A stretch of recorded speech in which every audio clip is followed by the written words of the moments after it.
Welcome to the Deep Dive. Today, we're looking into something really quite chilling. The bureaucracy of evil. Yeah. We're trying to move beyond just the big names like Hitler, Right. to really dissect the mechanisms, the machinery of the Nazi regime and the Holocaust. How seemingly ordinary people became, cogs in this horrific system. Exactly. We're focusing on four individuals: Heinrich Müller, Albert Speer, Adolf Eichmann, and Josef Mengele. Their names are deeply tied to the Third Reich, maybe not always as the top ideologues, but definitely as crucial administrators, engineers, perpetrators. And what's fascinating here, I think, and deeply disturbing, is how ordinary professional skills, organizing, building, managing, even, scientific research, how these were twisted towards horrific ends. Yeah. So our mission really is to understand how. How did people from such different backgrounds become so central to this?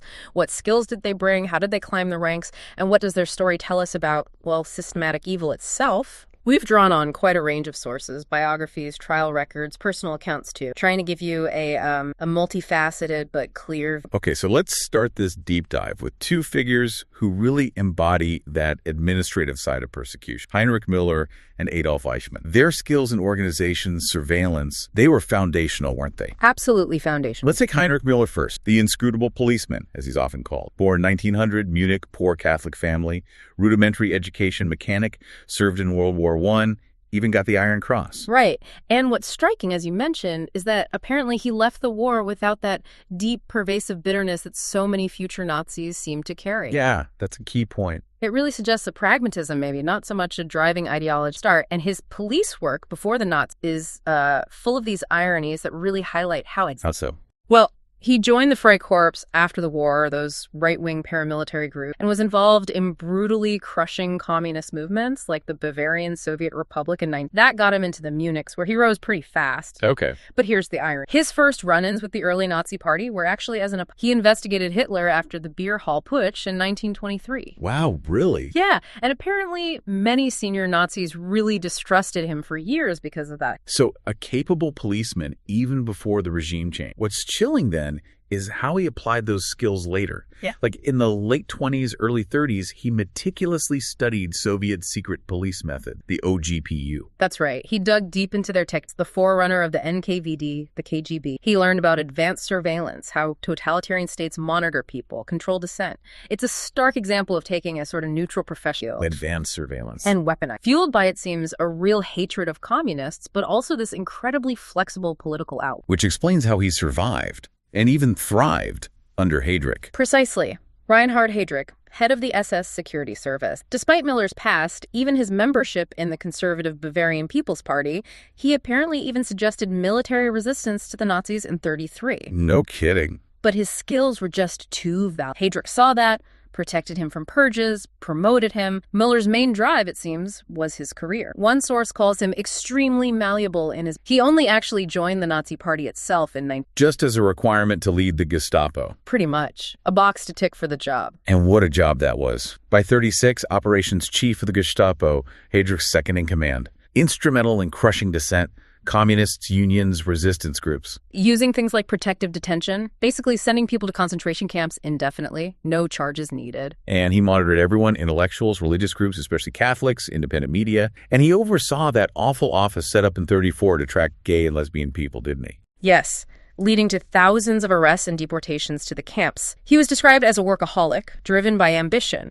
Some accounts say he could just sit and question suspects for hours passively until they just broke. Methodical. Incredible. His role in the Blomberg-Frisch affair, fabricating evidence against military leaders in 1930, helped Hitler grab more power. And he personally set up Operation Himmler in 1939, that fake attack on the border using prisoners in Polish uniforms. To justify invading Poland. Wow. Chilling calc. A man who could operate within torture and persecution as long as it seemed to bring, quote, balance and regulation. An imaginationless bureaucrat of terror. Horrifying. And as head of the Gestapo from 1939, he was right at the center of the final solution. He oversaw the Kristallnacht arrests in 1930. 30,000 Jewish men arrested, then directing the forced relocation of Polish Jews into ghettos in 1930. He was a key organizer of the Einsatz, those mobile killings. Played a major role at Wannsee in 1942, then organized the cover-up burning bodies to hide the mass murder.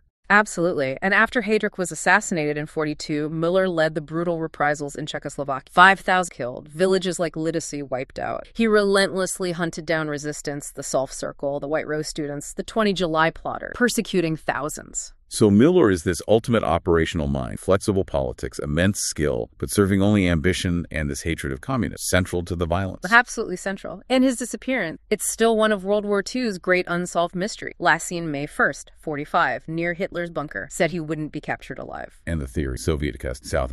Soviet protection was one theory, pushed by Walter Schellenberg and even looked into by the CIA later. South America, natural. Or maybe he died in Berlin, buried in a mass grave. There was that claim in 2013 that his body was found in a Jewish cemetery. Bizarrely, still unresolved. A chilling enigma.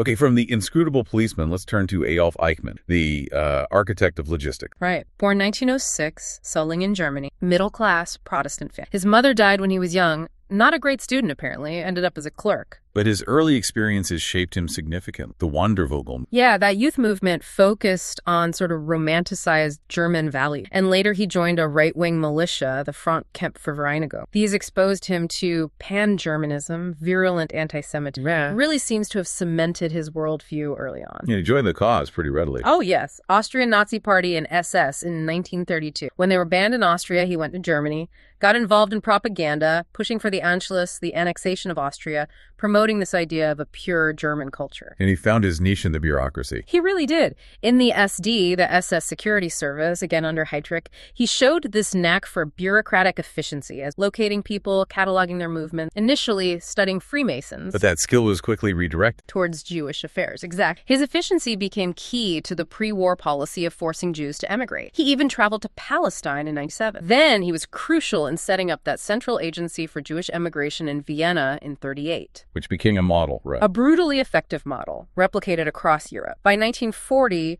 with Heydrich and Müller above him, he's writing memos like the Madagascar Project. The plan to ship millions of Jews to Madagascar. As a kind of giant prison state run by the SS, that was his thinking then. Forced immigration on a massive scale. But the war changed. Yeah. The Madagascar plan wasn't feasible. Right. And that's when Eichmann's role shifted dramatically from forced immigration to, well, systematic extermination. He was a major player at the Wannsee Conference in January 1942. How major? Very considerable, according to Reich. He drafted Heydrich's talking points. He had the lists, the chillingly detailed counts of populations across Europe. He basically ran the conference logistics, organizing, taking minutes, preparing the documents that laid out the plan for mass murder. It was a horrifying turn. So after Wannsee, he becomes the manager of genocide, essentially. Pretty much. Heydrich's effective second-in-command for Operation Reinhard, the deportation program. He handled the logistics, the numbers, seizing property, and yes, scheduling the trains. Millions transported to death camps like Auschwitz, Treblinka, Sobibor. He later tried to claim it was just banal activity, paperwork. The infamous banality of evil defense. But the historical consensus is clear. He knew precisely what the broader implications of his actions were. His zeal was obvious, especially in Hungary in 1944. Right, where he personally oversaw deporting over 400,000 Jews to Auschwitz in just 6 months. He even went against orders to stop, didn't he? He did. He pushed it through.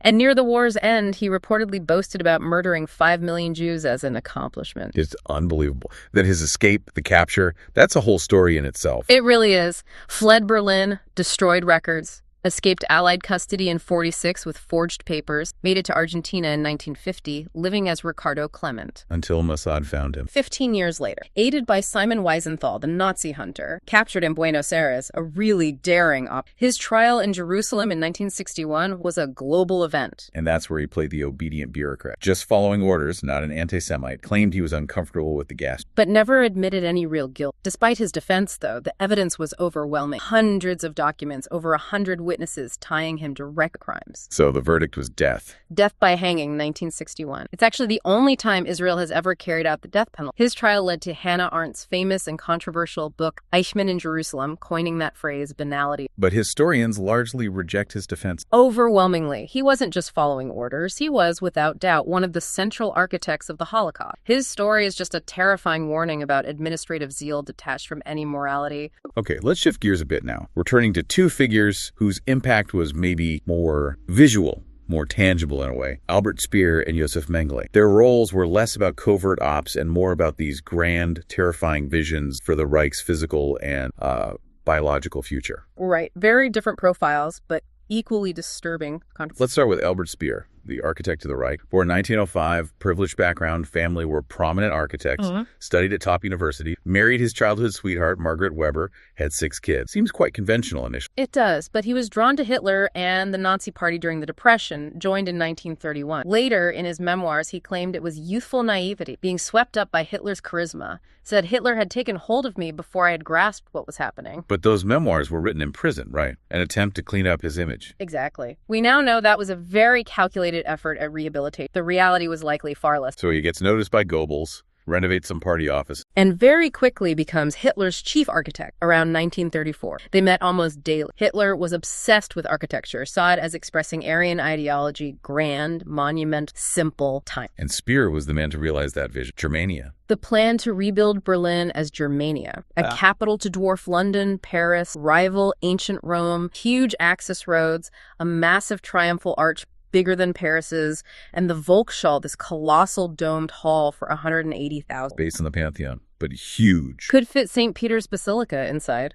Most of it never got built, of course, which is itself a statement about the gap between their ambition and reality. But the planning consumed enormously. And right from the start, this involved forced labor. Absolutely crucial point. His early complicity is undeniable. Even before the Holocaust was in full swing, his projects, like the new Chancellery building, used prisoners from Oranienburg concentration camp extensively. And there's that alleged remark about Jewish inmates getting used to brickmaking like in ancient Egypt? Yeah. If true, it shows a profound, chilling lack of concern for the welfare of those being used as slave labor.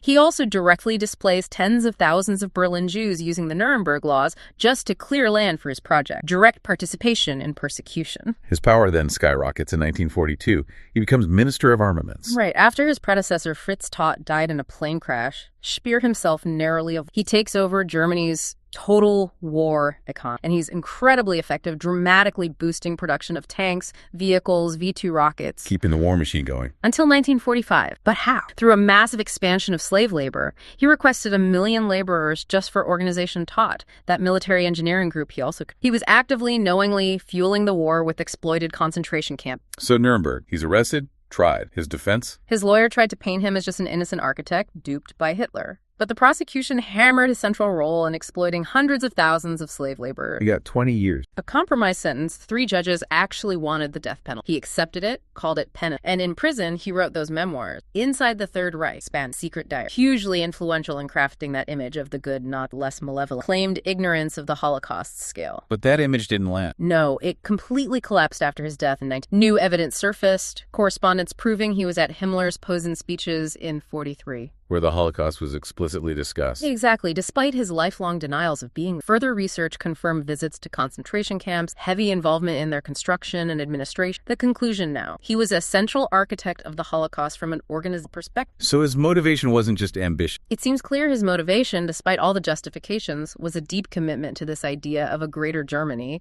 and the Nazi racial idea. The rehabilitated image was just that, an image. Okay. From the architect of destruction to, well, the angel of death, Josef Mengele. A truly monstrous figure. Born 1911, Günzburg.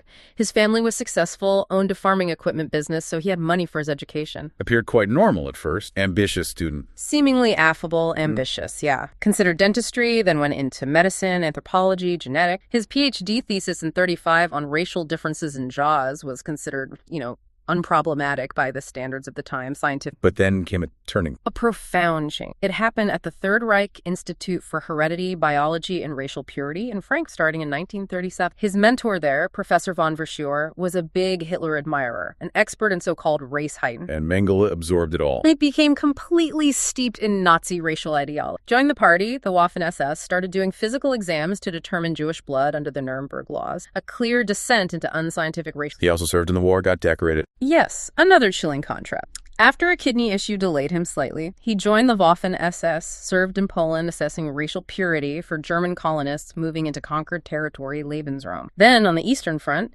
Ukraine, 1941, earned the Iron Cross Second Class. And more medals later. With the elite Viking Division in 1942. Rescued soldiers under fire, got the Iron Cross First Class, other honors, returned a decorated war hero. And then...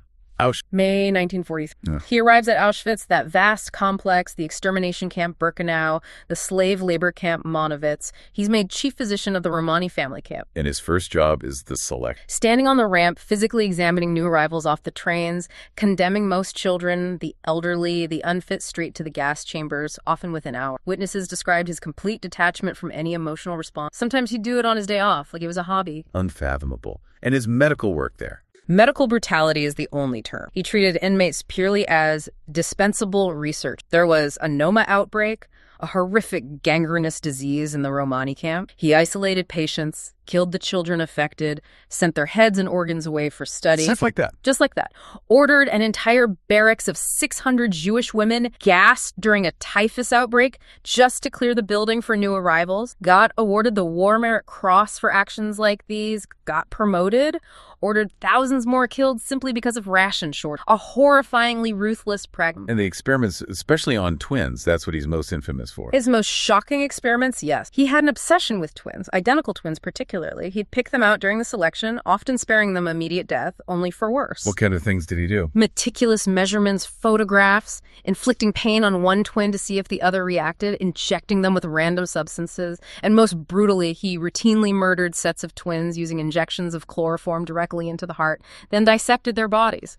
There's an account of him killing Romani twins just because he suspected they had TB. Turned out they didn't, then doing the autopsy himself. Witnesses said he could be strangely kind to the children one minute, giving them sweets, then literally murder them the next. How is that even psychologically possible? The sources suggest his research obsessions, combined with the absolute conviction of Nazi ideology, allowed him to completely dissociate himself psychologically from the act of killing. He believed it was justified for scientific benefit. People reported him humming opera while dissecting his victims. And he escaped. Fled Auschwitz in January 45, just ahead of the Soviets, taking his notes and samples. Evaded capture by the Allies in May 45. He gave his real name, but somehow wasn't flagged as a high-priority war criminal, partly because he didn't have the SS blood group tattoo. So he vanished. Hid as a farmhand in Germany under a fake name. Then used a rat line, those escape networks, to get to Argentina in 1949 on a Red Cross passport. Lived under aliases, practiced medicine illegally, even remarried his brother's widow. He almost got caught when Eichmann was captured. Narrowly escaped then in 1960 and continued to evade capture for over 3 decades, moving between Argentina, Paraguay, Bolivia, Brazil, helped by sympathizers. Until his death. Died in 1979. Had a stroke while swimming off the coast of Brazil. Still completely unrepentant, according to his son Rolf, who met him later in life. His death wasn't confirmed until 1985 when letters were found leading to his body. And his skeleton. It's now used as an educational tool at a medical school in Sao Paulo. A truly macabre end for the angel of death. His story is just a terrifying example of how ideology can utterly pervert science, ambition, and basic humanity. It's horrifying. So if we try to connect these threads, the bigger picture, these 4 men, Muller, Eichmann, Speer, Mengele, different backgrounds, different primary roles, but they represent this crucial interconnected layer in the They weren't working in isolation. Not at all. Their efforts converge. Muller's Gestapo, with Eichmann operating within it, built the framework to identify and round up. Eichmann then engineered the logistics, the trains, the deportations, the path to extermination. Well, Speer, the architect and industrialist, massively expanded from the camps to fuel the war machine. He was indirectly but knowingly feeding the very system that Mengele then exploited at Auschwitz for his horrific experiments. And it reinforces that unsettling idea, the paradox of ordinary men. They weren't all, foaming at the mouth public figures. Exactly. Muller was inscrutable, a backroom operator. Speer cultivated this image of the refined, perhaps misguided professional. Eichmann claimed banality, doing his job. Mengele started as a conventional, promise. So their stories show how ambition, professional skills, maybe even a certain malleability, combined with that deep-seated ideology, anti-Semitism, the greater Germany idea could be leveraged by a totalitarian system for unimaginable evil. Yeah, it makes you wonder if sometimes a lack of strong personal conviction outside of ambition or a narrow ideology can be just as dangerous as fervent belief in such a system. Disturbing thought. And their different fates after the war, Eichmann tried and executed, Speer attempting rehabilitation before the truth came out, Mengele escaping justice entirely, Muller just vanishing it. It highlights the long, difficult struggle for accountability, for historical truth. Their stories, together and separately, are just a stark reminder of the depth crime, how hard it is. Ultimately, it really raises this vital point for us, doesn't it? This wasn't spontaneous chaos. The administrative, the logistical, even the so-called scientific application of mass murder. It was organized. It was rationalized. It was implemented meticulously by individuals like these. Which makes it perhaps even more terrifying than if it had just been the actions of a few fanatics at the very top. So we've taken a deep dive into how these four men, policeman, logistician, architect, doctor, each brought their unique skills and ambitions into the machinery of the Third Reich, becoming absolutely central to his work. And the key insight, I think, is that the Holocaust wasn't just one leader's vision. It was the carefully implemented work of countless people across all sorts, each playing a critical role, often bureaucratic, administrative, in a system built purely for dehumanization and extermination. Their stories really force us to confront the seductive power of ideology, of ambition, and just how easily, chillingly easily, morality can be compartmentalized or just abandoned altogether. Thinking about these figures, Muller, Speer, Mengele, what does it make you consider about the potential for just ordinary ambition and professional skills to be twisted, especially when they aren't checked by strong moral boundaries and real accountability? Something to reflect. We're looking into, well, the profound weight of history, really. Specifically, those often unseen individual threads, the ones that weave into these monumental, truly terrible events. Right. We all know the big picture of World War II, the grand narrative. Yeah. But digging into the personal stories of the people right at the heart of it, they can offer some startling, often unsettling insights. It really can. It's vital, isn't it, to move beyond just seeing them as faceless monsters? Absolutely. We need to understand the individuals, where they came from, their distinct ambitions, the choices they made that pushed them forward. That's the only way, I think, to really grasp the mechanics of how such atrocities happen. Exactly. So our mission today is to take a deep dive, three pivotal figures in the Nazis: Hans Frank, Joachim von Ribbentrop, and Wilhelm. We'll be unpacking their sort of paths to power, the specific roles they played in orchestrating just unimaginable horrors, and then ultimately how they faced their reckoning at Nuremberg. And hopefully you listening will gain a really crucial understanding of how these unique individuals, each from very different backgrounds, became, well, indispensable cogs in that genocidal machine. Think of this as your shortcut, maybe, to connecting the personal to the monumental. Yeah. We'll uncover some surprising facts, unsettling details, and just enough context to help you grasp the what's and the why behind their rise and fall. We promise not to overwhelm. Okay, let's unpack this. Let's start with Hans Frank. He earned that chilling nickname, the Jew Butcher of Krakow. Chilling is right. His journey starts May 1900 in Karlsruhe, Germany. But his family moved pretty quickly to Munich. What was it about Munich back then? Why was it such a hotbed for extreme? Well, Munich, after World War I, was just a cauldron of political unrest. Germany's defeat in 18, the really harsh terms of the Treaty of Versailles, created immense chaos. Right. The army was slashed down to only 100,000 men. So you had hundreds of thousands of demobilized soldiers, many drifting into these right-wing paramilitary groups like the Freikorps. The Freikorps, they were pretty brutal, weren't they? Extremely. Powerful units crushing left-wing uprising. And that was the volatile environment Frank grew up in. Plus, his own home life wasn't exactly stable. No, it mirrored the chaos, from what I understand. Precisely. His father, Karl Frank, he was a lawyer, but apparently had a poor reputation. He was eventually struck off for embezzlement, a serial womanizer too. Okay. And his mother, Magdalena, she left for Prague. So young Hans was sort of shuttled between cities, grew up pretty insecure, constantly looking for some kind of anchor in that turbulent world. So you have this insecure young man in this chaotic city, Munich. He turns to law, but he's also drawn to radical politics almost immediately. He really immersed himself in it. Had some brief military service in 1918. Didn't see action, though. His older brother, Carl Jr., was killed in the war, which must have had an impact. Sure. He studied law in Munich, which was politically charged itself. And by 1919, he joined the Freikorps, the German Workers' Party, a precursor to the Nazis, remember, and the overtly anti-Semitic Thule Gesellschaft. Wow, 1919. So those were really early, clear signals of where he was heading ideologically. Absolutely. No ambiguity there. And then he becomes the kind of legal face for the early Nazi party, representing them, even involved in the beer hall. Yeah, that's right. He represented the party in countless lawsuits, despite criticism from, mainstream legal circles. He was even reprimanded for it. The beer hall putsch involvement was another step deeper. How does a lawyer like that end up as Hitler's personal counsel? That seems like quite a leap. Well, after the putsch failed, Frank laid low for a bit in Austria, finished his law studies in Vienna and Kiel. But by 1927, yes, he was Hitler's personal lawyer. Defended him something like 150 times. 150 times. Yeah. And then came the Great Depression in 29. That was the huge catalyst. Right. The economic collapse. Exactly. It fueled massive support for the Nazis. They went from maybe 2% of the vote to 18% in the 1930 election. Suddenly, Frank wasn't just counsel for some fringe group. He was counsel for a party knocking on the door of government. And his loyalty seems absolute. He even looked into those rumors about Hitler's possible Jewish ancestry in 1930. He did. Initially, he reported back dismissing them, saying there was nothing to it, which of course was what Hitler wanted to hear. Of course. But years later, interestingly, at Nuremberg, Frank claimed he actually couldn't rule out a Jewish ancestor, a man named Leopold Frankenberg. Most historians think this is unlikely, probably something Frank concocted at the trial, but it's a strange little detail, isn't it? It is. So Hitler becomes chancellor, January 33. Frank gets his rewards pretty quick. Minister of Justice for Bavaria, minister without portfolio, Reichsleiter, that's a really high rank, second only to Hitler himself in the party.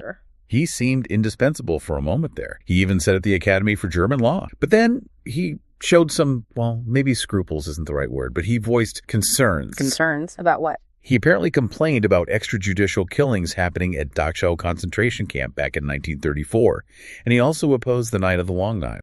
Purge of Ernst Röhm and the SA leadership. That was a major power consolidator Hitler. Exactly. And Frank's opposition to it, combined with Hitler's general dislike for lawyers, frankly, it got him sidelined. So his brief flicker of conscience, or maybe just opposition to that specific move, cost him? It seems so. He resigned as Bavarian Justice Minister in December 1934, entered a kind of political wilderness. But his story, as you said, takes this unexpected, horrifying turn later on. It really does, because after Germany invades Poland in September 1939, Frank, the sidelined lawyer, is suddenly appointed Governor General of the General Government of Poland. That's a huge area, about a third of the Polish Republic. Why him? It seems such an odd choice. It was a peculiar choice, as you said. Not a military guy, no known interest in Poland, didn't speak Polish, but he was put in charge of this truly warped experiment. The Germanization plan, Lebensraum. Precisely. The plan was brutal Germanization, creating living space. Poles, and especially the vast Polish Jewish population, over 1.5 million,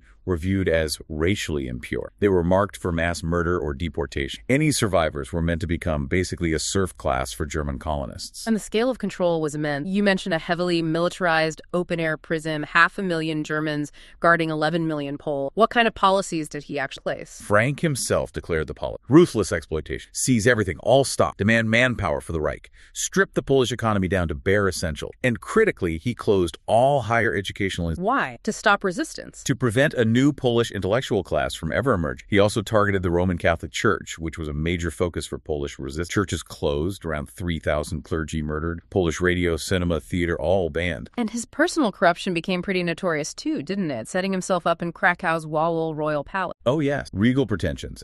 His wife, Brigitte, apparently called herself the Queen of Poland. She was infamous for looting, stealing furs, jewels, money from wealthy Poles. Frank actually tried to divorce her later, but Hitler personally blocked it. Really? Hitler intervened in his divorce? Apparently so. But it's crucial to remember, Frank never had total control in Poland. Ah, right. The SS and the Gestapo are operating there too. Yes, under Himmler, Heydrich, Muller. They had significant oversight and acted largely independently of Frank's administration.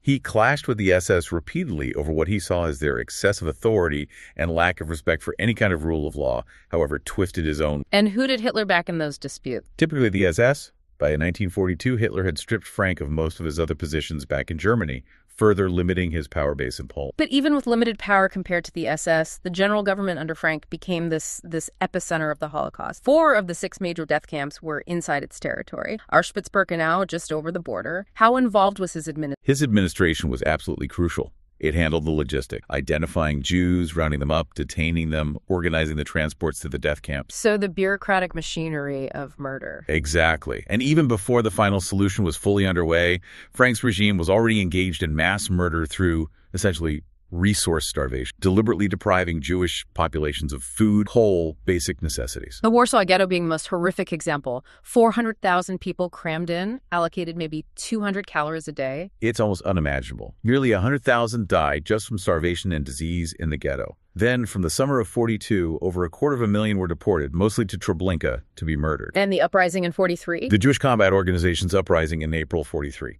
Heroic resistance, but it was brutally crushed. Frank's administration oversaw all of this. Then, as the war turned against Germany, Frank fled Krakow in January 45. Arrested in Bavaria soon after. At Nuremberg, he suddenly expresses remorse, converts to Catholicism, tries to blame everything on the SS. He did, but his own records damned The diary. 43 volumes of it. They provided, quote, extensive evidence of his severe anti-Semitism and his clear views that the mass murder of Jews and Poles was something to be celebrated.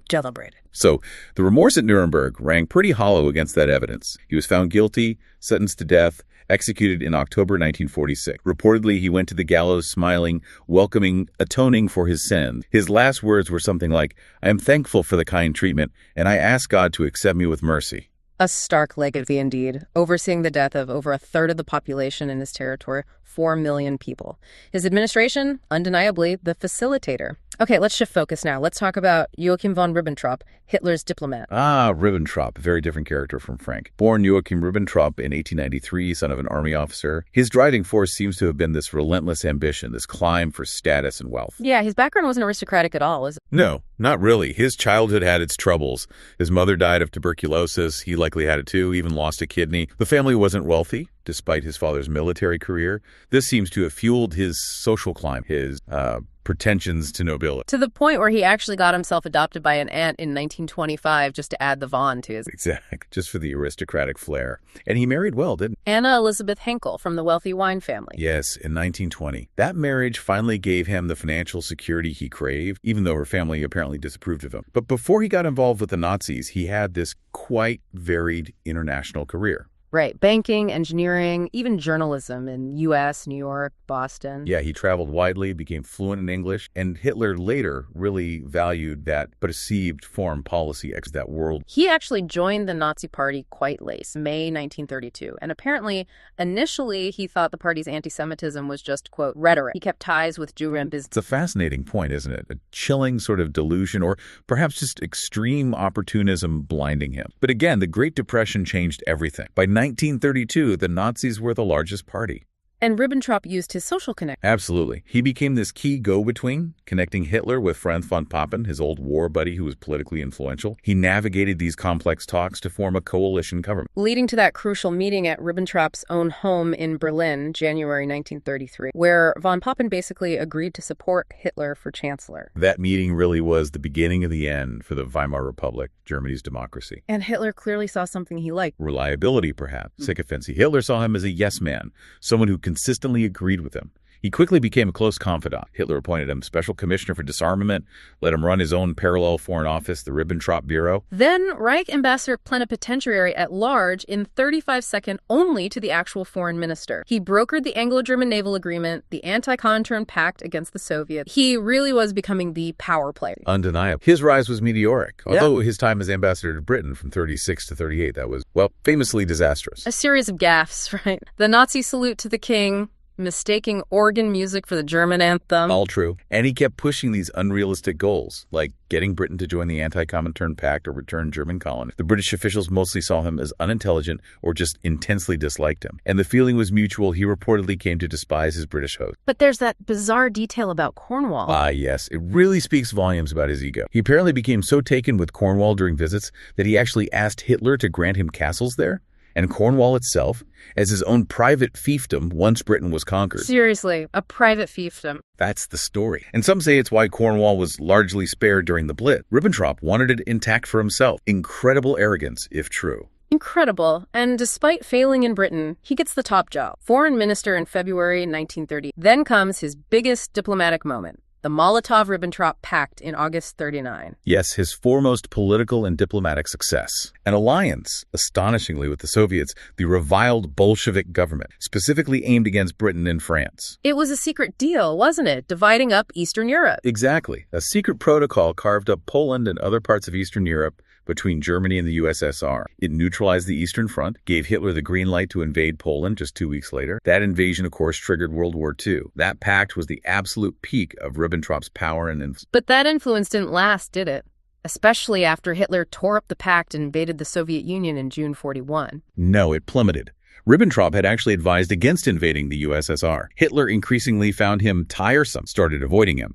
As Germany's diplomatic options shrank during the war, So did Ribbentrop's role. And his complicity in the Holocaust became clearer, too, despite those earlier connections. Yes, he used the Foreign Office apparatus to apply diplomatic pressure on occupied countries, or allies like Vichy France, to identify, round up, and deport their Jewish populations to the death camp. Even if, as some historians suggest, his own anti-Semitism was maybe feigned, just Hitler, does that motivation really matter when the actions contributed so substantially to the Holocaust? It's the core question, isn't it? Feigned or genuine, his actions had deadly consequences. His ministry was instrumental in facilitating genocide across Europe. He was arrested in Hamburg, June 45, tried at Nuremberg for crimes against planning aggression, war crimes, crimes against humanity. His defense tried the powerless stooge argument, just following Hitler's orders, deceived by him. The tribunal didn't buy it. They highlighted his centrality to the regime, his full knowledge of Hitler's aggressive plans right from the start. Guilty on all 4 counts, sentenced to death. And he was the first of the 10 hanged at Nuremberg in October 1946. His last words were incredibly bizarre, given his role. I wish peace to the world. A stark contrast. His legacy, then, a peculiar,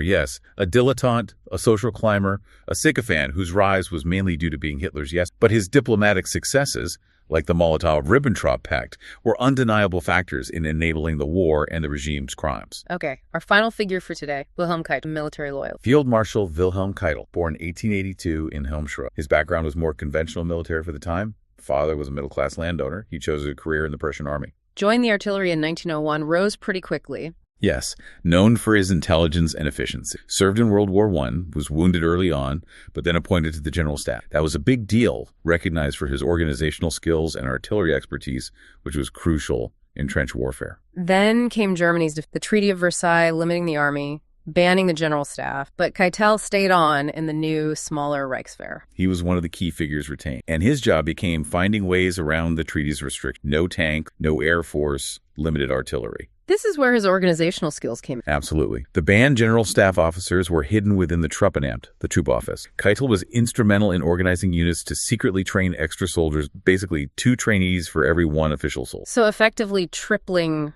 the army's permit. Sneaky. Very sneaky. And a major feat of clandestine organization throughout the night, building up the army. And then in the 1930s, he had that really interesting, almost ironic experience advising the Red Army. Yes. In 1931, it was part of a secret German-Soviet arrangement, again, to bypass Versailles. Germany needed places to train. The Soviets wanted expertise. Keitel went to Moscow. He was apparently deeply impressed by the sheer scale of the Soviet Union, its military potential. And that experience stuck with him. It seems it did. It likely fueled his strong belief later that Germany should never go to war with Russia. A war on 2 fronts was militarily disastrous in his view. But despite that deeply held military conviction, he ends up as the head of the Wehrmacht and the de facto minister for defense the entire period war. How did that happen? Absolute loyalty to Hitler. When Hitler came to power in 1933 and started rapidly rearming, Keitel was central to that process. He became chief of the Armed Forces High Command, OKW, in 1938. He was Hitler's top military administrator, the conduit for Hitler's orders to the Army, Navy, and Air Force. So even if he had private doubts about, say, invading Russia, he executed the orders. His loyalty to Hitler overrode his professional military judgment. He became known, rather dismissively by some other generals, as like hell. A play on lackey. He signed off on numerous criminal orders. Like the Commissar Order, directing the murder of captured Soviet political officers. Yes, and orders demanding brutal treatment of Soviet prisoners of war, facilitating the actions of the Einsatzgruppe and killing squads behind the line. He essentially ensured the Wehrmacht, which traditionally saw itself as somewhat separate from politics, became a compliant tool of the Nazi regime's ideological war. At Nuremberg, the charges against him were managing the war crimes, crimes against humanity, including complicity in the concentration camps. Correct. He argued he was just a soldier following orders, the classic Nuremberg defense. But the tribunal found him guilty on all 4 counts. They ruled his position, and actions made him centrally responsible. Sentenced to death, executed by hanging alongside Frank and Ribbentrop in October 19. His final words were reportedly, "I call on God Almighty to have mercy on the German people. More than 2 million German soldiers went to their death for the fatherland before me. I follow now my son, all for Germany." Right. So we've looked at Frank's brutal administration, Ribbentrop's diplomatic enabling, Keitel's military execution. Let's try and pull these threads together now. These 3 individuals, how did their paths lead to this collective catastrophe? It's striking, isn't it? You have these really diverse backgrounds. The insecure lawyer from a troubled home, Frank, the ambitious social climber, Ribbentrop, the pragmatic career military officer, Keitel. Yet they all found their specific niche, their source of power within the Nazi regime. And they all converged towards that same horrific purpose. Yes, and that shared experience of post-World War I Germany seems so crucial as a backdrop. The chaos, the humiliation of Versailles, the economic devastation of the Depression. Exactly. It created this fertile ground for radicalism, this yearning for strong leadership that Hitler just masterfully exploited. And looking at the three of them, you see almost a spectrum of complicity, don't you? You really do, Frank. Yeah. Early ideological believer, meticulously documented his own brutality, then claimed remorse at the end. Ribbentrop, more the opportunist, maybe feigning his anti-Semitism, using sycophancy to get ahead, but his diplomacy directly enabled war and atrocity. Keitel, the professional soldier, perhaps less ideological initially, but his absolute loyalty led him to implement criminal orders without... And their roles weren't separate silos, they were interlocked. Completely. Frank's legal and administrative framework in Poland, Ribbentrop's diplomatic maneuvering to isolate enemies and secure alliances like the Soviet Pact, Keitel's military command executing the invasions and implementing brutal occupation policies. It was all part of the same machine. The legal, the diplomatic, the military, all working together to enable expansion, exploitation, and the Holocaust. Their distinct roles all fed into the systematic crimes, and the Nuremberg trials were an attempt, however imperfect, to assert that individual accountability matters, even within such a monstrous system. So we've journeyed through these lives, Frank, Ribbentrop, Keitel. You've seen how their personal stories, their ambitions, got caught up in the current, making them central figures in, well, one of humanity's darkest chapters. And these deep dives, they aren't just about listing historical facts, are they? They're about trying to understand that human element in these huge, terrible... What does it reveal to you about power, ambition, complicity? How do individuals rationalize getting involved in or actively participate in systems of profound... It raises so many difficult questions. It really does. And considering these distinct personalities we've discussed, Frank's almost gleeful brutality in his diaries, versus trial remorse, Ribbentrop's opportunism, Keitel's unwavering military, how do we, looking back, assign individual more, especially within a regime designed for collective atrocity? Does personal regret, whether you think it's genuine or feigned at the end, does it actually alter the scale of their crimes? It really leaves us with a lot to think about. We're looking at a period, the early 20th century in Europe. I mean, it was just a whirlwind of change, wasn't it? Absolutely. Massive conflicts, shifting empires, lives completely caught up in it. And one of those lives, fascinating but incredibly controversial, is Erich von Manstein. Right. Often hailed as maybe Germany's most brilliant strategist in World War II.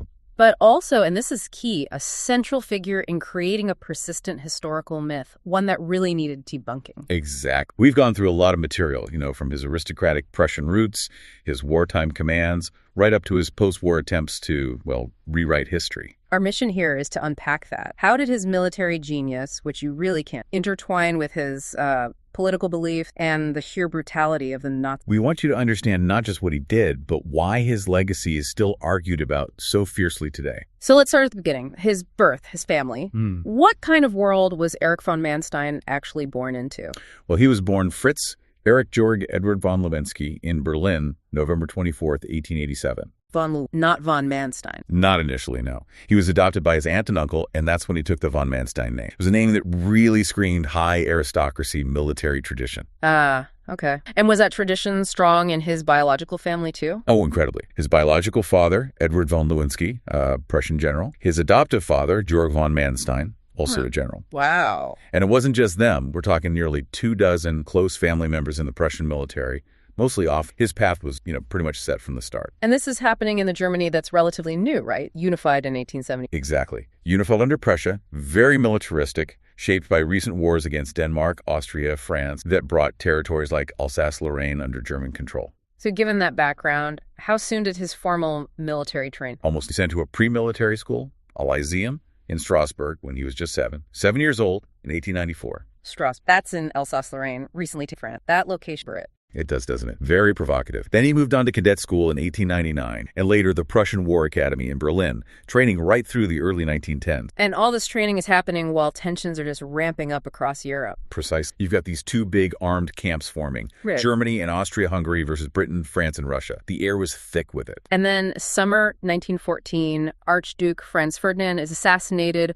World War I breaks out. Where's Manstein? Straight into the action. Western Front initially, involved in capturing Namur in Belgium, but then almost immediately he shifted to the Eastern Front, Poland, facing the Russians. So right away, he's experiencing both main theaters of war. That's the key insight, really. In just 1914, 1915, he's getting hands-on experience in radically different environments, West and East. That versatility, it became his hallmark later. He was injured, though, wasn't he? Yes. Late 1914, he recovered, then back to the Eastern Front, then the Balkans. In 1916, he was a junior officer involved in planning for the Verdun offensive on the Western Front. Verdun, one of the bloodiest battles. Horrific. He then went back east, then west again in 1918. Incredible training, really, but ultimately for Germany, WWII was, well, it was... Yeah, the U.S. entry in 1917 tipped the scale. Shortages at home, unrest, the Kaiser abdicated, and Germany surrendered in November 19... And the aftermath, the Treaty of Versailles, it was brutal. Incredibly harsh term. Lost territory, had to accept sole blame for the war, crippling reparations. French and Belgian troops even occupied the industrial Ruhr. And the direct impact on the military was huge. The old Imperial Army, gone. Replaced by this tiny Reichswehr, capped at 100,000 men, no Air Force allowed. But Manstein survived this purge. He did. Unlike most officers, his reputation as a smart strategist and logistician saved him. He was kept on in the Reichswehr. And Germany itself was in turmoil then, right? Early posters. Absolute chaos, revolts, instability. But that actually created opportunities for guys like Manstein to move up quickly. So he gets promoted. Yep. Company commander by 1921, teaching military history and tactics, made major in 27, eventually lieutenant colonel on the general staff. He also got married in 1920 to Judith Sibylle von Loesch, and they had 3 children. But while he's rebuilding his career, something else is rising in Germany. Exactly. The Nazi Party, National Socialist German Workers' Party, led by Adolf Hitler. And their message was potent, wasn't it? Very. Overturned Versailles, extreme racism blaming Jews for everything, and demanding new wars for living space in Eastern Europe, viewing Slavs as racially inferior. They started as a fringe group, though. Very much so. But then came the Wall Street crash in 29, the Great Depression. Suddenly, their message of anger and nationalism really hit home. They started winning elections. Big gains in 1930, 1932. Then, January 1933, Hitler becomes chancellor. And he moves fast, dismantling the Weimar Republic, creating a one-party dictatorship. So how does this seismic shift affect Manstein's career? He's in the Reichswehr as the Nazis take power and start tearing up the Versailles Treaty. His career just skyrockets. The Nazis need capable officers as they remilitarize. Manstein is promoted to full colonel in 34, head of the operations branch of the Army General Staff in 35, then general major. And Hitler's openly defying Versailles. Oh, absolutely. In 1935, he announces they're rebuilding the army to 500,000 men, creating an air force, the Luftwaffe, just tearing up the treaty. Now, this is a critical point. What do we know about Manstein's own political... Did he buy into the Nazi ideology? The evidence strongly suggests he did. Quite deeply, actually. There's documentation showing he believed in this idea of a Jewish conspiracy behind Bolshevism, seeing Germany's role as stopping it. Sort of crusade, you know? Right. But there's a bit of contradiction there, isn't there? Didn't he initially oppose the Aryan paragraph in 1934? The rule demanding purely Aryan soldiers? He did, yes. Which is interesting. It shows maybe some independence on certain specifics, perhaps loyalty to fellow officers who were affected. Overall, the evidence points the other way. At Hitler's 50th birthday party in April 1939, for example, he gave a speech fully endorsing Nazi racial and political goals. He basically said he welcomed a world war to achieve them. Welcome to World War! Wow. And he didn't have to wait long. No. German aggression was escalating Austria, Czechoslovakia, the Baltic states. Then, September 1939, they invade Poland. Britain and France declare war. And Manstein's role in the Poland invasion, he was chief of staff for Army Group South. He was. And he was instrumental in the planning. He pushed for a really aggressive thrust by the 10th Army,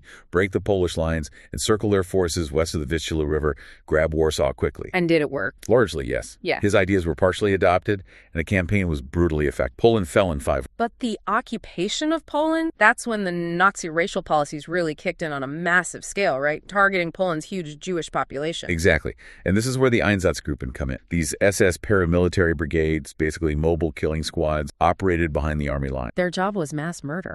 Yes. Targeting Jews, Polish intellectuals, potential resistance leaders. Operation Tannenberg alone killed over 100,000 Poles by early 1940. It was horrific, systematic murder from day one. And the army leadership, people like Manstein, were they aware? Did they object? They were absolutely aware. And despite Manstein's later attempts to distance himself in the army, the record shows there was very little, if any, resistance from commanders to these atrocities happening in their operational areas. Okay, so Poland falls quickly.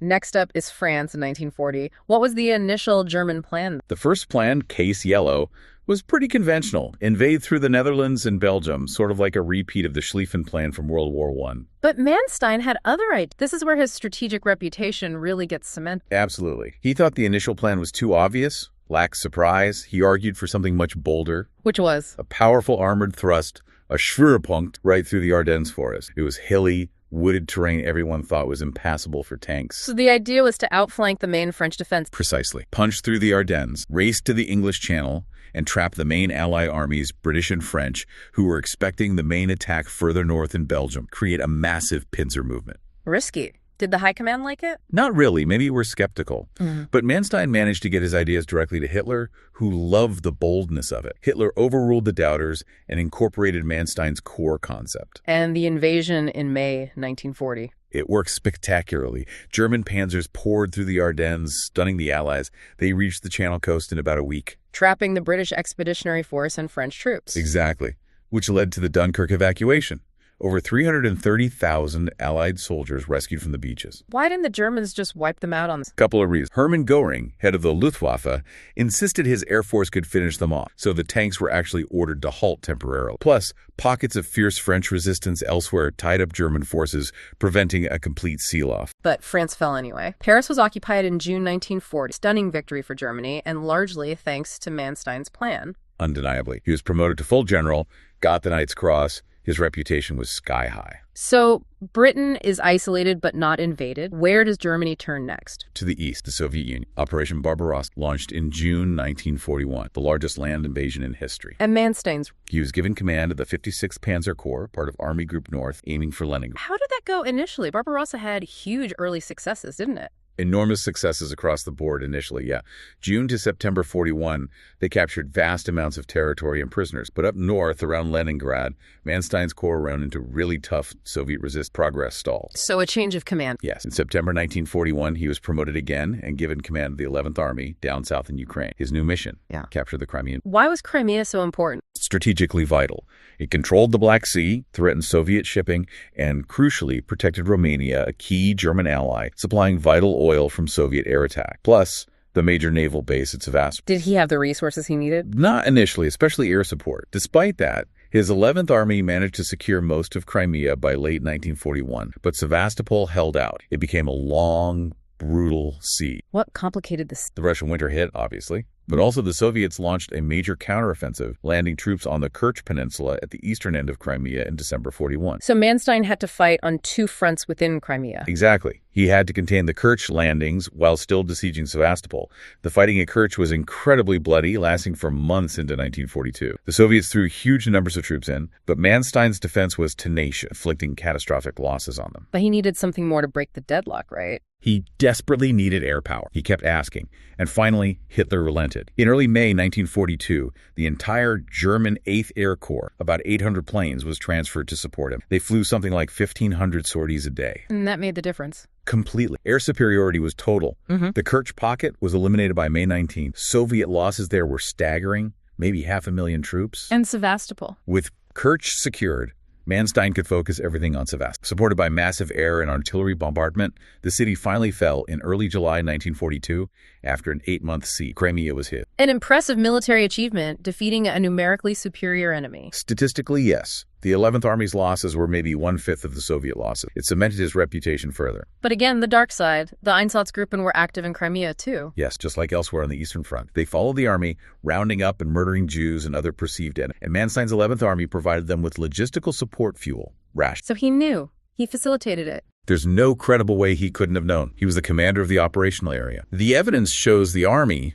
under his command, cooperated with the SS killing squad. This directly contradicts the whole clean Wehrmacht myth he later promoted. Okay, so after the Crimea campaign, where does Manstein go? He was briefly moved north towards Leningrad again, but the focus of the war shifted south. Hitler launched Case Blue, the summer offensive in 1942, aimed at capturing the Caucasus oil fields. Which involved taking Stalingrad. Right. Stalingrad became the key objective on the flank. Manstein wasn't initially involved in the Stalingrad battle itself, but then the Soviets launched Operation Uranus in November 1942. The huge counteroffensive that encircled the German 6th Army under Paul Stalin. Exactly. And that's when Manstein, just promoted to field marshal, was brought in. He was given command of a newly formed Army Group Don with the specific task of relieving Stalingrad. Operation Winter Storm, right. His attempt to break through to Paul. Yes. Launched in December 1942. His panzers got relatively close, maybe 30 miles away, but the Soviet defenses were just too strong, and Paulus's army was too weak and starved to attempt a breakout.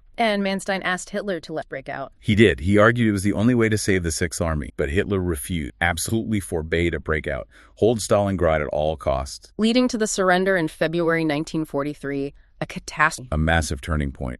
The first time an entire German field army had been over 200,000 men lost. What happened to Manstein after Stalingrad? He took command of the reorganized Army Group South, and he actually pulled off a remarkable counterstroke in February-March 1943, retaking the city of Kharkov. A tactical victory inflicted heavy losses on the Soviets. Which probably encouraged Hitler. It did. It led Hitler to believe they could still regain the strategic initiative in the East. He poured Germany's remaining mobile reserves into Manstein's Army Group South for one last massive offensive, Operation Citadel, aimed at the Kursk salient. The Battle of Kursk, July 1940, the biggest tank battle in history. The biggest. Yes, launched July 5th. Manstein commanded the southern pincer. But the Germans were heavily outnumbered this time, maybe 750,000 men and 3,000 tanks against potentially 1.5 million Soviet troops and 5,000 tanks. And the Soviets knew it was coming. They had excellent intelligence, partly from the British. They'd built incredibly deep defensive lines, minefields, anti-tank guns, trenches. The German offensive bogged down almost immediately in fierce fighting. And then something else happened. Yes, on July 9th, the Allies invaded Sicily. Hitler needed forces for Italy, so he called off Operation Citadel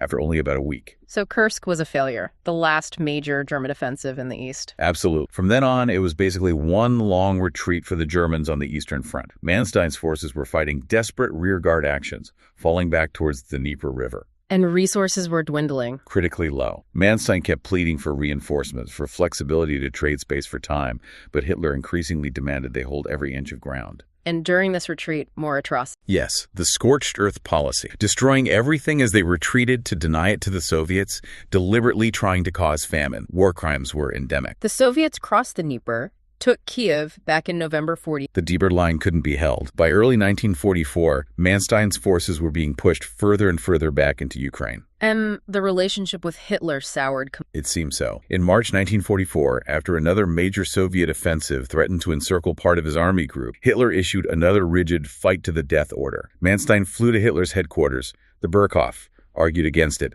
likely demanding operational freedom. How did Hitler react? He awarded Manstein the Swords to his Knight's Cross, one of Germany's highest decorations, and then promptly dismissed him from command on March 30, 1944. Just like that. Just like that. Manstein was put into the Fuhrer Reserve and never held another. So what did he do for the rest of the war? He spent most of the final year dealing with health problems. Serious cataracts required surgery. There was also personal tragedy. His son, Gero, had been killed on the Eastern Front back in October 1942. Tough blow, no doubt. Yeah. Then in January 1945, as the Red Army advanced, his family had to flee their home in East Prussia. He apparently tried to offer his services to Hitler one last time near the end, but wasn't even granted an audience. Germany surrenders May 1945. When was Manstein arrested? A bit later than some others, in August 1945, he was undergoing medical treatment, which delayed things. Now, the post-war period, the Nuremberg trials are focused on prosecuting the major war. Where does Manstein? Initially, he wasn't among the top tier tried at the main international military tribunal in Nuremberg, but he became hugely important in a different way. He emerged as a key, perhaps the key, proponent of the myth of the clean Wehrmacht. Explain that myth. What was the argument?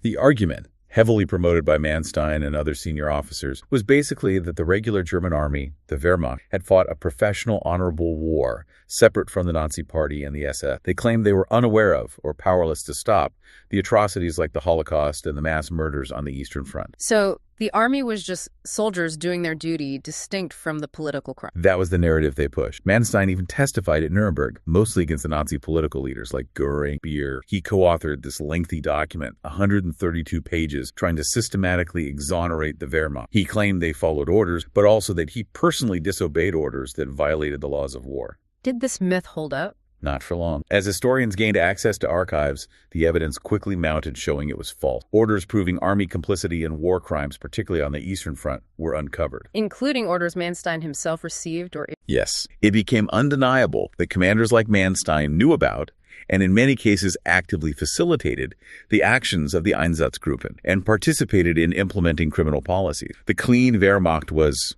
well, a myth. So eventually, he faced charges himself. He did. The Soviets were pushing for him to be tried. The British arrested him in 1948 and put him on trial in Hamburg in late 1949. What were the charges? Nearly 20 counts related specifically to his conduct as a commander on the Eastern Front, mistreatment of POWs, complicity in the murder of Jews and civilians, deportations, scorched earth policies. And the verdict? The court found him guilty on 9 counts. The evidence, documents, testimonies, it showed his agreement, at least in principle, with the Nazi goal of eliminating Jews and other groups, and that he failed to protect civilian lives in areas under his command. He was sentenced to 18 years in prison. 18 years, but he didn't serve that long. Not even close. He was released in May 1953 after serving just over 3 years. Why such a drastic reduction? A few facts. His British defense lawyer, Reginald Paget, wrote a book arguing his case, which gained some sympathy. But more significantly, it was the Cold War. How did the Cold War play into it? West Germany was being rebuilt as a crucial ally against the Soviet Union. There was a political push, both within Germany and from some Allied circles, to reconcile and release former military figures, even convicted war criminals, to help integrate West Germany into the Western Alliance and rebuild its military. So he gets out early, and then what? He actually became an advisor to the West German government in the mid-1950s, helping establish the new West German army, the Bundeswehr. An advisor, a convicted war criminal advising the new army. Yes, quite something. He also published his memoirs in 1955 called Lost Victory, where he, yet again, tried to polish his image and perpetuate the clean Wehrmacht myth. And how did his life end? He lived to be 85, died of a stroke in June 1973, and he was buried with full military honors by the West German army he helped create. Full military honors. It really brings us back to the central paradox, doesn't it? It really does. Very fun man. Undeniable military brilliance. His strategic thinking, particularly in France, was innovative, game-changing. His victories in Crimea were remarkable feats of arms. But completely inseparable from his deep ideological commitment to the Nazi cause, his awareness of and complicity in horrific war crime, and his determined post-war effort to falsify the historical record. His story is a stark reminder, isn't it? That incredible military skill can coexist with and serve a truly abhorrent ideology. It forces you to confront that uncomfortable reality. And it highlights how history can be manipulated, especially by those with a vested interest in protecting their own. We have to be so critical of these narratives. Absolutely. Scrutinize the claims, look at the evidence. So here's something to think about. Manstein's post-war rehab, becoming an advisor, getting buried with full honor. Okay, let's unpack. When we think of huge historical movements, particularly something as dark as National Socialism, we often get this picture of single solid, right? Everyone marched. What if that quite the whole story? What if, especially in the early days, there were these surprising complex, real internal battles over ideas and people whose journeys within the movement, or sometimes again, really quite different. Today, we're taking a deep dive into National Socialism's Otto's story. We're looking at two guys, both names' lives really show us some fascinating and honestly pretty disturbing layers inside the early Nazis. We got some great. Right. And what's really fascinating, I think, is that our goal here isn't just to list facts, what happened. It's more about understanding why people took the paths they did. What does that tell us about the bigger picture, the history swirling around? We want you to see that even in movements that look totally unified from the outside, you find all sorts of motivations, big ideological fights, and people going in directions that, they just don't fit into neat boxes. This deep dive should really challenge that idea that history is simple. It rarely is. Okay, so let's start with our first Otto Strasser. He was born back in 1897 in Bavaria. Came from a pretty comfortable background, middle-class Catholic. His dad, Peter, was some kind of judicial official, but he also had these strong anti-capitalist, Christian socialist ideas. He even wrote a book about it. Mm-hmm.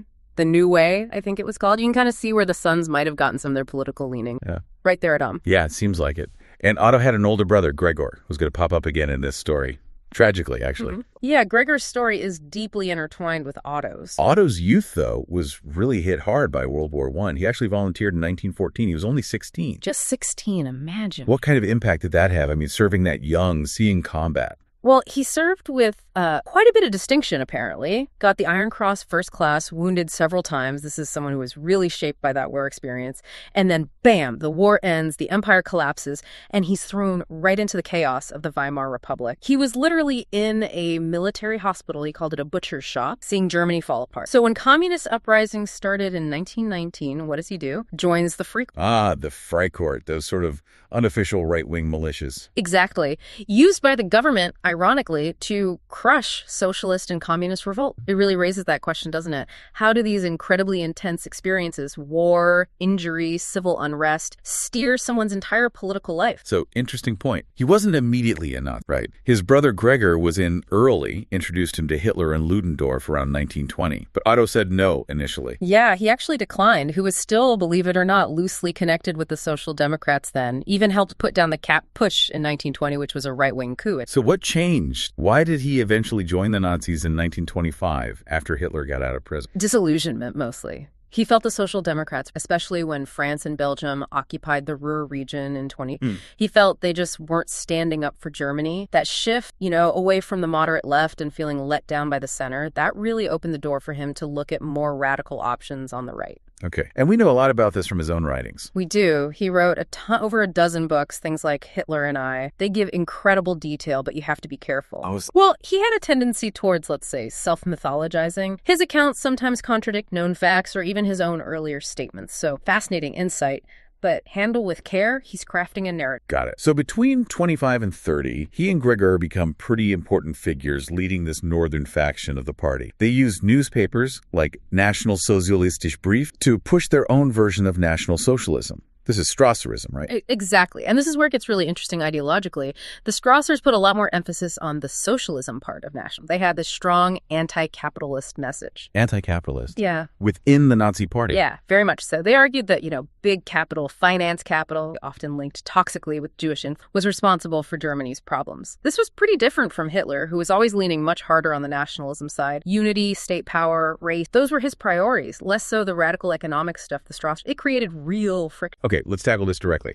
His anti-Semitism. He disagreed with Hitler on strategy, on economics, but he still shared that core anti-Semitism, didn't he? Oh, absolutely. We need to be crystal clear on that. He shared the anti-Jewish views common in the party. He saw Jewish people as, quote, pillars of the capitalist establishment. And sadly, those views didn't really go away. He was still saying problematic things. But was it different from, say, the really extreme stuff from someone like Julius Streicher? There's a nuance there, yeah. While writing in a book called Disturbingly, The Jewish Problem, Strasser also apparently expressed, quote, utmost disapproval of the shameless and inhuman anti-Jewish camp that has characterized the Hitler. He even claimed he protested Streicher's style of anti-Semitism back in the 80s. So it's like less crude, maybe? Yeah. But still fundamentally anti-Semitic. Exactly. It shows you that anti-Semitism wasn't just Hitler's invention within the party. It was baked in, a shared element. Even if people expressed it or justified it in slightly different ways, it was pervasive. The tension between Strasser's faction and Hitler's really came to a head in early 1926 at the Bamberg Conference. Strasser later claimed Hitler rigged it so the northern guys couldn't attend easily. Right. He claimed it was on a weekday. But the records show it was actually a Sunday. It seems more likely that Hitler just, had more support by that point. What happened there? Hitler basically called the meeting to force unity, especially on economic policy. He wanted to dial back the Strasserite socialist element. Big names like Joseph Goebbels famously switched sides at Bamberg, throwing their lot in with Hitler.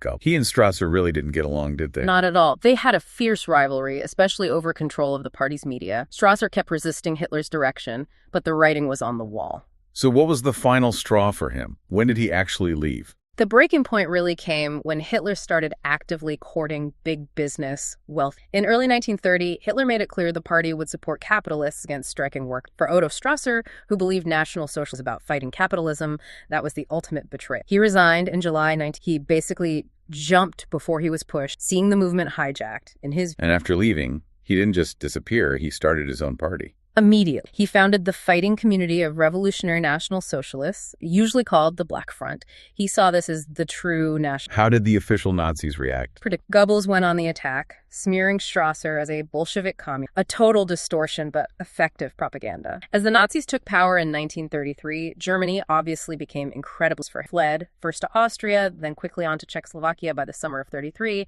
He figured the Czech government probably wouldn't extradite. Smart move. But his brother Gregor wasn't so lucky. No. Gregor was murdered during the Night of the Long Knives in 1930. Hitler used that purge to settle old. Even though Gregor had mostly stepped back from politics, Hitler saw him as a potential rival, a loose end. That must have hit Otto hard. Oh, absolutely. He was enraged. From Prague, he ramped up his radio broadcasts against Hitler's regime. It gets even more complex here, though. Despite his own anti-Semitism, after the Nuremberg laws came out in 1935, Strasser actually started making contact with some Jewish resistance groups in Czechoslovakia and even inside Germany. Germany. Really? How does that work? It's that strange bedfellows thing, right? When you have a common, powerful enemy like the Nazi regime, sometimes alliances form that seem contradictory on the surface. Survival makes priorities shift. Meanwhile, Reinhard Heydrich, rising fast in the SS, was actively trying to assassinate Strasser in Prague, launched several covert plots in the 30s, but they all... So Strasser keeps moving. War breaks out. He ends up where? He saw the war come, warned about Germany's buildup,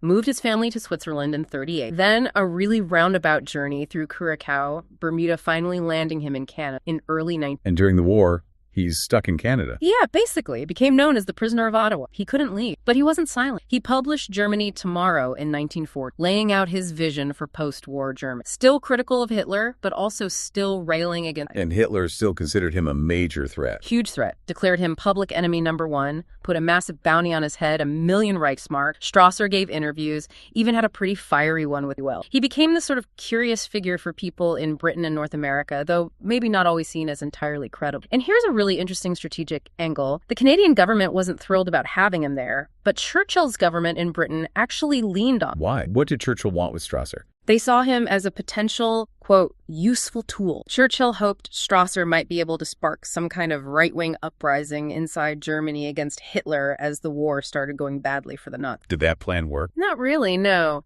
It turned out Strasser's claims of having this big underground network were mostly hot air. The real resistance, like the Stauffenberg plot in July of 44, came from within the German military elite, not from Strasser's influence. The Allies eventually lost interest. So the war ends. Strasser eventually gets back to Germany. Yeah, but it took years. He finally returned in 1955. And what does he do? Tries to get back into politics. Seriously, what was his platform? Advocating for a greater Germany, pretty much like the 1938 Nazi version, including Austria, the Sudetenland. And disturbingly, his anti-Semitism was still there. Publicly said German Jews would have to fully assimilate or lose. Wow, even after everything, after the Holocaust. It shows a real persistence of those core beliefs, doesn't it? Troubling. So his political comeback didn't exactly take off? Not at all. His later years had this kind of pathetic quality. He tried to rewrite history in his books, pushing this myth of the clean National Socialist movement, arguing it was good until Hitler ruined it. He even called a later autobiography Mein Kampf. That's bold. Or delusional. In 1969, he was apparently broke and applied for a state pension, claiming he was part of the anti-Nazi resistance. Did he get it? Nope. The courts flatly rejected it. They said, look, you weren't an opponent of the regime, you just had a personal beef with Hitler. That's a really crucial distinction, I think. It speaks volumes about how history remembers these internal disputes versus genuine opposition. He died pretty much unknown in 1974. His obituary famously called him Hitler's Trotsky, a failed rival. Okay, that's Otto Strasser, a complex, contradictory, ultimately failed figure. Now let's switch gears completely to our second Otto. Otto Skorzeny. His path seems very different. Totally different. Skorzeny was born later, 1908, in Vienna, back when it was the heart of the Austro-Hungarian Empire. And his background. Also affluent, like Strasser in a way, but different flavor. Family of engineers, long military traditions serving the Habsburgs. Skorzeny himself was good at practical stuff, studied engineering. And he had that famous dueling scar, right? Yeah, the Schmiss from his student fencing days. Almost seems symbolic somehow. It does, yeah. It gives him that air of adventure or aggression, maybe. His political development happened in post-WWII Austria, which was just chaos. How so? Well, the huge empire collapsed, leaving this tiny Austrian state full of competing factions, communists, fascists, nationalists, you name it. There was a failed communist coup attempt in Vienna in 1927, right when Skorzeny was a student.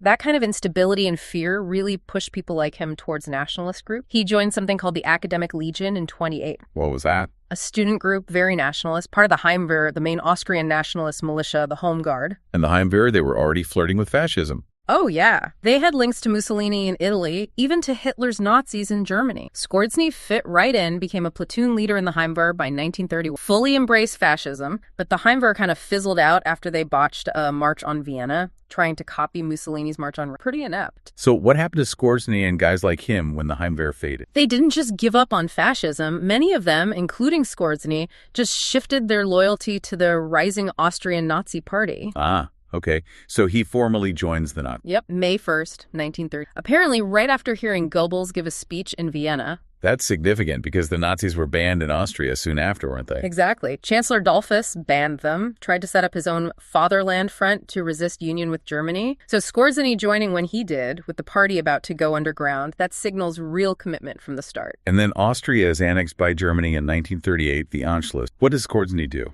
He's eager to get involved, volunteers for the Luftwaffe, the Air Force, but he was apparently too old and too tall for pilot training. So, no flying ace career. No. Instead, he gets transferred to the Waffen-SS, the combat arm of the SS. Started out as an engineering officer, using his skills, but that wasn't where he'd make it. Right. This is where he pivots to special operations, becomes Hitler's go-to commando. Precisely. He somehow catches the eye of the leadership and gets pulled into these high-risk special... He becomes Hitler's favorite for the really daring stuff. Like the Mussolini rescue, that was his big one, right? Absolutely legendary. The Gran Sasso Race, September 1940. Mussolini had been overthrown and locked up Moat Mountain Hotel. Skorzeny leads this incredibly odd assault, snatches Mussolini, flies him out. Wow. Just like in the movies. Pretty much. It was a massive propaganda coup for the Nazis, and it made Skorzeny an international figure overnight. Earned him the Knight's Cross, Germany's highest military honor. And he did other things, too, not just that one raid. Oh, yeah. He was involved in training German paratroopers, advising on Hitler's personal security. Then in October 44, there was Operation Panzerfaust in Hungary. What was that? Another wild one. Hungary's leader, Regent Horthy, was about to make peace with the Soviets. Skorzeny leads a team, kidnaps Horthy's son, forces Horthy to abdicate, and installs a pro-Nazi government. Kept Hungary in the war on the Axis side. Pure gangster tact, really, but effective. He sounds ruthless. Yeah. The Allies apparently called him the most dangerous man in Europe and Scarface because of the scar. They did, and his reputation was cemented during the Battle of the Bulge in late 44. Operation Grief. That's the one. Skorzeny's commandos, dressed up in American uniforms, used captured jeeps and tanks and went behind Allied lines to cause chaos. Did it work? Militarily, maybe not impact, but psychological, massive. It created widespread panic among Allied soldiers. Guys were asking each other questions about baseball to prove they weren't German infiltrators. It forced the Allies to divert troops just to deal with the paranoia. Classic Skorzeny, unconventional, audacious, terrifying. He was also involved in fighting on the Eastern Front, right? Yeah. Defending Germany itself. Yes. Towards the very end of the war, commanding troops in desperate, brutal fighting as the Soviets closed in, he was loyal to the bitter end. So the war ends. Germany surrenders. What happens to Skorzeny? Surely the Allies wanted him bad. Oh, they did. He was captured by the Americans in May 1945, and he was put on trial at Dachau in 1947. For war crimes. Specifically for Operation Great, ordering his men to wear enemy uniforms. That's against the rules of war. But he was acquitted, wasn't he? How? Yeah, controversially, he got off. The key moment was testimony from a British SOE officer, Yeo Thomas, who basically said, yeah, we did similar stuff, wearing enemy uniforms sometimes. So Skorzeny walked free on that charge. Still seems dodgy, but he didn't stay locked up. Nope. In 1948, he pulls off another escape, vanishes from an internment camp. How exactly is murky? Maybe help from former SS buddies, maybe even some whisper. American intelligence finding him useful for the Cold War already. An escape artist to the end. What did he do after escaping? Did he just retire quietly? Quiet. Not Skorzeny. He became a major player in the post-war Nazi escape networks, the Rat Line. He helped set up an organization called Die Spin, the Spider, which smuggled hundreds of former SS officers out of Europe, mostly to South America or Spain. So he's helping other Nazis escape justice. Where did he end up? He settled in Franco's Spain, which was a safe haven for many fascists, became a successful businessman and engineer again. But also, chillingly, he worked as an advisor. Advisor to whom? To various authoritarian regimes. Egypt under Nasser, apparently training their commandos, maybe Perón's Argentina. He was allegedly involved with Odessa, that shadowy network of former SS members, and kept ties with far-right groups around the world. Never stopped, really. Unrepentant. Completely. He died of cancer in Madrid in 1975. Still loyal to his ideology, never expressed any remorse. A totally different end to Strasser. Okay, so let's bring these two Ottos back together. You've got Strasser, the ideologue, the early Nazi who breaks with Hitler over the socialist part, becomes an enemy, spends years in exile, tries and fails to come back, dies forgotten. Right. The internal dissent. And then Skorzeny, the loyalist from the start, the action hero, the celebrated commando who does Hitler's dirty work, escapes justice and spends the rest of his life helping other Nazis and working with dictators. The unwavering operative. Stark contrast. What does looking at these two very different paths tell us about National Socialism itself? Well, it smashes that idea of it being monolithic, doesn't it? Especially early on, you had real fierce debate about what National Socialism should even mean. Strasser represents that lost battle for a different, more explicitly anti-capitalist version. Skorzeny, on the other hand, shows the appeal of the more straightforward, nationalist, anti-communist, action-oriented side, especially in a place like Austria, traumatized by the collapse of his empire. He embodies how total loyalty could translate into brutal effectiveness for the regime. So for you listening, the point is that history, even the history of movements we think we know well, is complicated. These stories force you to look past the simple labels. Exactly. You have to see the spectrum of beliefs, the different motivation, internal power struggles that exist even under one banner. It makes you question who is responsible and how in different ways. It's a good reminder, I think, that understanding these different faces, these internal variations, helps us avoid just slapping a label on historical movement or even a contemporary one and thinking we understand it all. Yeah, you miss so much if you do that. So understanding these varied faces helps us avoid that oversimplification. It's about seeing the nuance, the complexity, not just the surface. Absolutely. So maybe the final question for you to think about. Given these huge differences, Strasser, the rejected ideologue, Skorzeny, the celebrated killer, what does it really tell you about how do these other faces make us think differently about things like historical guilt or individual choice within such powerful systems? Something to chew on. So what does this all mean for you? Keep asking those questions. Keep digging deeper than the headlines. That's the real deep dive.